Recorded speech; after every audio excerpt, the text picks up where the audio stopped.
Hola, mi nombre es Fabricio Mejía Madrid y esta es mi colaboración semanal para Sin embargo, que se llama El comunismo de Salinas Pliego. México está en peligro por un virus que parecía erradicado, el virus comunista, comenzó el conductor del noticiero de la noche de Televisión Azteca, propiedad de Ricardo Salinas Pliego. Su resurgimiento, siguió el presentador, está en la educación comunista que la Secretaría de Educación Pública busca imponer a las niñas de México. Los manuales que van a utilizar los maestros están en contra de la libertad, buscan convertirlos en esclavos sumisos de una dictadura comunista. Son las guías de la educación comunista que pretenden que los niños no lean, no aprendan matemáticas, lógica, ciencia, ética o historia sin distorsiones. No quieren que seamos mejores. Los comunistas promueven en las guías para los maestros el desprecio a la cultura, el trabajo, la religión y hasta la familia.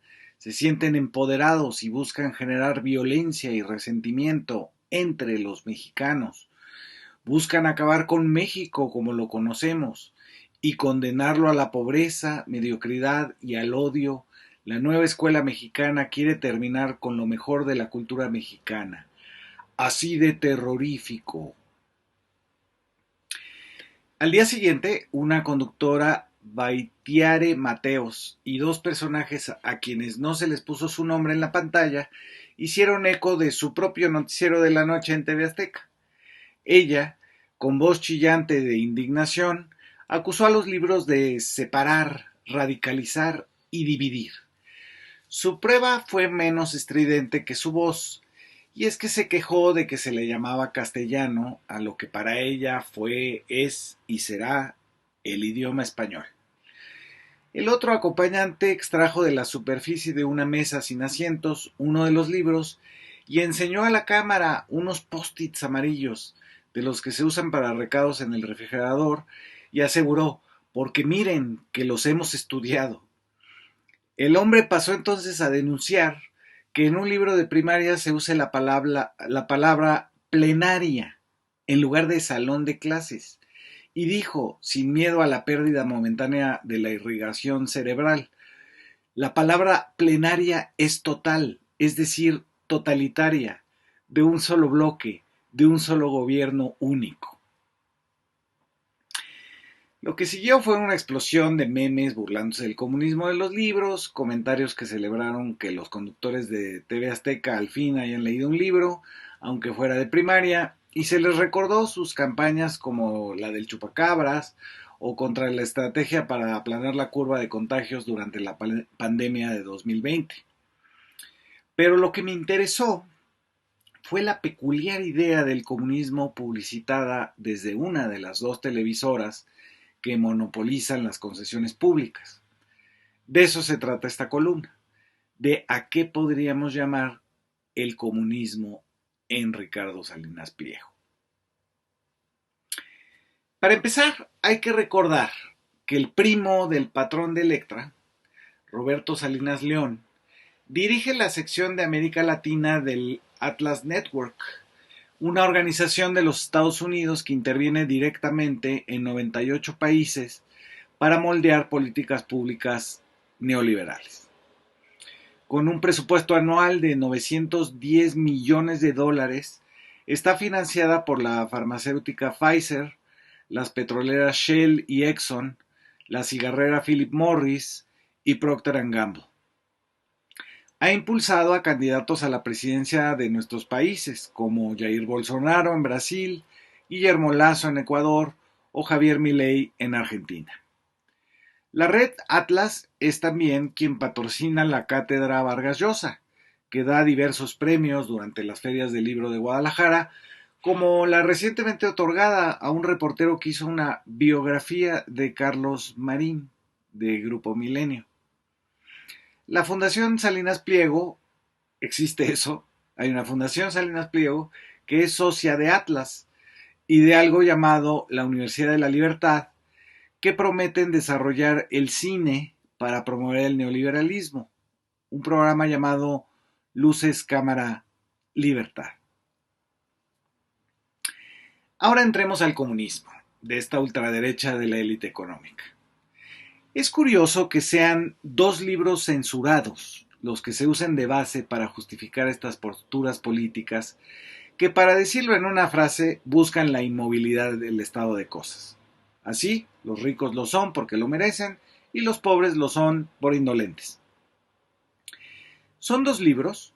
Uno es la versión que la Gacetilla, leída por millones de personas en los 60s, selecciones del Reader's Digest, hizo de un clásico neoliberal de Friedrich Hayek, Camino a la servidumbre, que fue la versión que leyó Margaret Thatcher y que la hizo pensar en que Gran Bretaña no era una sociedad ni un país, sino un conjunto de individuos compitiendo por trabajar.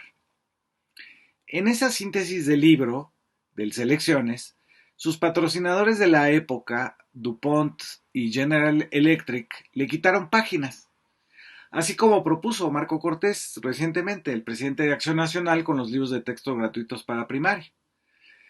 Le quitaron las páginas para censurar las partes en las que Friedrich Hayek, el creador del neoliberalismo, a pesar de ser el creador del neoliberalismo, insistía en que el Estado jugaba un papel en el orden económico, que no todo era el mercado. Textualmente, Hayek escribió: lo que está mal es el favoritismo gubernamental, no su intervención. Le quitaron esas páginas y les quedó un arma política que usaron contra la transformación que el presidente estadounidense Franklin Delano Roosevelt hizo tras la crisis bursátil de 1929. Es decir, hicieron que Hayek dijera lo que a ellos les convenía y se vistieron con él diciendo que era un gran economista austriaco. El otro libro censurado es el que da pie a todo el liberalismo económico en el siglo XIX, La riqueza de las naciones, de Adam Smith.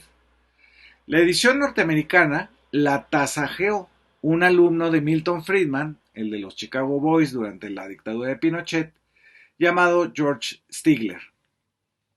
Lo que Stigler quitó fue todo un capítulo del libro que los estadounidenses no conocen, en el que Adam Smith escribió sobre los límites que el Estado debe imponer al libre mercado cuando éste no cumple con reunir demanda y oferta en la determinación del precio.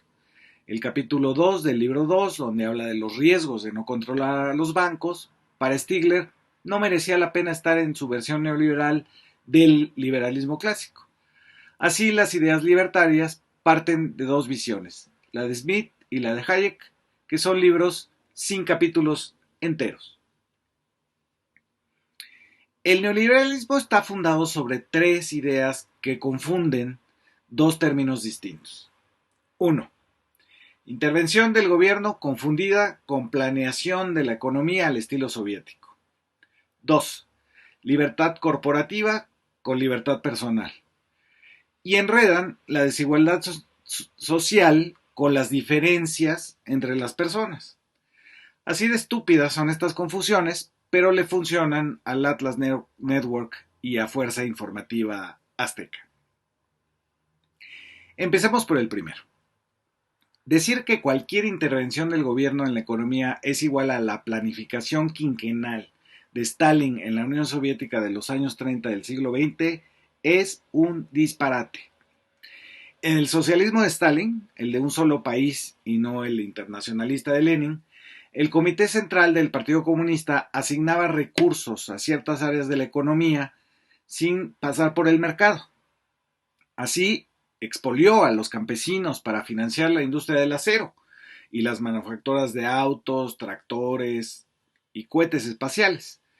Era un dogma de ese socialismo estalinista que había que saltar las etapas del desarrollo económico de Marx y que era posible pasar del feudalismo al capitalismo tardío sin pasar por el liberalismo. Esa fue la planificación que duraba 5 años. Eso ya no existe, ni siquiera en China o en Cuba, porque probó ser fuente de desastres económicos, hambrunas y daños ecológicos, como la caza de los gorriones en la era de Mao. Una confusión más que agregó el resumen de selecciones del Reader's Digest de los 40 fue que como el nazismo de Hitler llevaba implícita la palabra socialismo, en nacionalsocialismo, los dos sistemas eran lo mismo. Los nazis eran comunistas también. Eso, además de quitarle al nazismo la aberración de la pureza de razas, desvió la atención a que todos los fascismos surgen justo para destruir a los comunistas, a los socialistas, a los anarquistas y resistentes civiles. Para los intereses de la General Electric y la DuPont en ese momento, que no querían que el estado de Roosevelt entrara al mercado ni de la electricidad ni de los petroquímicos, daba lo mismo, y se fueron por la similitud de las palabras. Nacionalsocialismo, socialismo. Al igualito que nuestro esfuerzo informativo azteco, el de la plenaria total, que es totalitaria. Pero si toda intervención del Estado o del gobierno es totalitaria, es decir, que une nazis con comunistas, entonces la educación pública es totalitaria y sus libros son adoctrinamiento. Curiosamente también el pago de impuestos es totalitario. Un pendientito de las empresas de Salinas Pliego de alrededor de 20,000 millones de pesos en México. Vayamos ahora a la segunda confusión, que es: la libertad de las corporaciones es la misma que la libertad personal.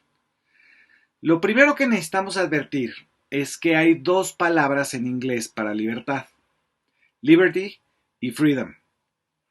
Liberty es el marco de los derechos de los otros, las leyes, las costumbres. Freedom es a pesar de ellas. Con respecto a la libertad económica, el neoliberalismo empezó a hablar más de la segunda que de la constreñida por los derechos de los demás. Fue usada en la campaña contra el trabajo infantil, que ellos veían como una decisión de las empresas de que un niño o una niña trabajaran en una mina o fábrica, y la libertad de los padres de decidir por ellos. Curiosamente, en los años 30, cuando se dio este debate en los Estados Unidos, la educación pública fue criticada por los empresarios por quitarles la mano de obra infantil. Así como los distritos escolares encubren el racismo de no querer que tus hijos convivan con afroamericanos o hispanos, el ataque a la educación pública tuvo su origen en la defensa del trabajo infantil, que beneficiaba por los salarios a las empresas. Luego vino el derecho de que tu hijo sepa cómo nacen los niños o que ignore la existencia no bíblica de los dinosaurios, pero eso fue 30 años después. Primero fue que los niños no dejaran las minas de carbón. Según esta visión ideológica, el patrón decide en libertad qué va a producir y el empleado decide para quién y dónde trabajar para producirlo. Esto es un disparate que no toma en cuenta que los trabajadores se emplean donde pueden y que los empresarios ni siquiera deciden, sino que van tras las mayores ganancias. Además, ellos no producen, los que producen son los trabajadores. Así quedaban confundidas hasta la fecha la libertad económica de emplearse y consumir con la libertad económica de emplear mano de obra de niños, esclava, tirando desechos en el vecindario, produciendo productos que te matan y vendiéndolos como empoderamiento, como fue la campaña de las cigarreras para que las mujeres fumaran, usando el cigarro de Philip Morris como si fuera la antorcha de la Estatua de la Libertad. El que creó esta campaña publicitaria, Edward Bernays, escribió en esos años algo que suena muy parecido al totalitarismo. Escribió: aquellos que manipulan las opiniones de una sociedad constituyen un gobierno invisible que es el verdadero poder gobernante de nuestro país. Somos gobernados, nuestras mentes moldeadas, nuestros gustos formados, nuestras ideas sugeridas por hombres cuyos nombres ni siquiera hemos oído jamás. Por último, la visión que tiene la élite neoliberal de la desigualdad social.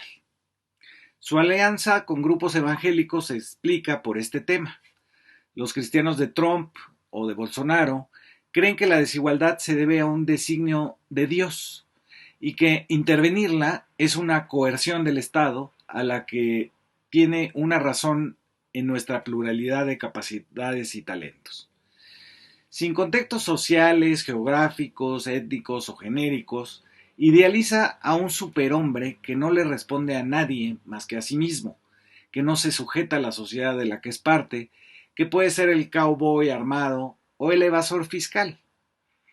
Es un individualismo de los pocos que pueden ser individualistas en la libertad como Freedom. Milton Friedman, el verdadero inventor del neoliberalismo estadounidense desde la Universidad de Chicago, vio a la desigualdad también como una bendición, con un argumento chafa, que las revoluciones eran exitosas cuando eran financiadas y que para lograr eso debía existir la desigualdad y la concentración de la riqueza.